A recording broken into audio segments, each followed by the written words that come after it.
casting office, which I highly advocate. I really think actors should do that.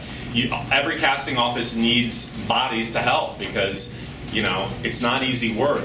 Operating the camera or taking appointments or whatever, and you learn a lot.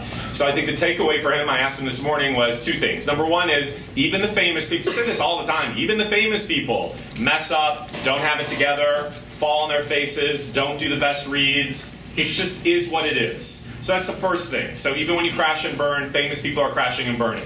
The second thing is he did notice this common theme, though, is that when most people came into audition, they never apologize for themselves, ever, which is really important. Don't apologize for yourself. Nobody thinks it's bad until you're like, oh, excuse me, that was so, oh my God. Just stop doing it. You're not on the outside looking, well, you shouldn't be, that's your problem. You are, so you're not fully in, you're not just doing it your way. So you're kind of in it, but you're, you know, bisecting yourself in the experience, so you're in it, but you're not in it, and then you think it's being perceived a certain way. He was like, when they messed up, a lot of times they were just like, you know what, let me do that again. They owned it, so just own the room. Just do it the way you would do it. It is actually an opportunity for you to dictate how you want it to run. It's not about control. I'm talking about you have 2 or 3 minutes. You have an opportunity to show people what you would do if you had the role. So you might as well do it. And if it gets off to like a cranky start, just readjust and do it again. Now you can't do that 4 or 5 times. You can't keep going, hold on, let me. I mean, unless you're really fun, and then maybe they would find that enjoyable. But, okay? I think that's important to remember. You're not on an island, and your own, you know, your worst auditions aren't nearly as bad as you think compared to other people's worst auditions. This leads me to the last part, which is this all process and we forget about it. So, this same person I was talking to comes up and helps me at the house sometimes and helps me with gardening. And I asked him to dig up this one like weed tree or whatever, and he dug up my butterfly plant. I was so sad because it attracts butterflies. I was like, oh God. So I was like, I've been trying to like regrow it. I'm like, live, and it's not living. And so I really was really sad about it. And then I thought, okay, here was an interesting thing. It was a total mistake. And I was in the garden this week and I thought, you know what?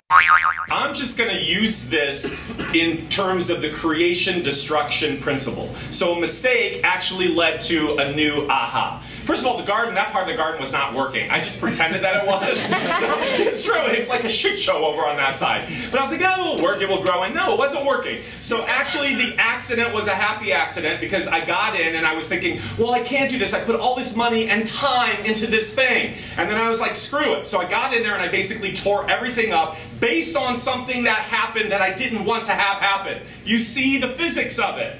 So something good, I hope, has come out of it. My new garden, we'll see. I may have to do it again, which then leads me to this whole thing. We are process averse as we become adults. What's the big deal? It's because you take acting so precious. It's not precious at all. Stay in the creation-destruction principle, which isn't precious. It's all fun. Think about kids.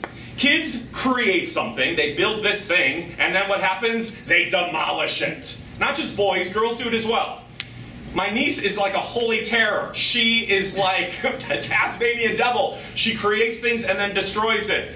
And you know what? She likes them both. She likes creating it and she likes taking it apart. So why do we pass judgment on this thing? I have to do the scene perfectly. There's something wrong if it's falling apart. Isn't it all process? Does that make sense, kids? Yeah. You can't get precious. Find your words.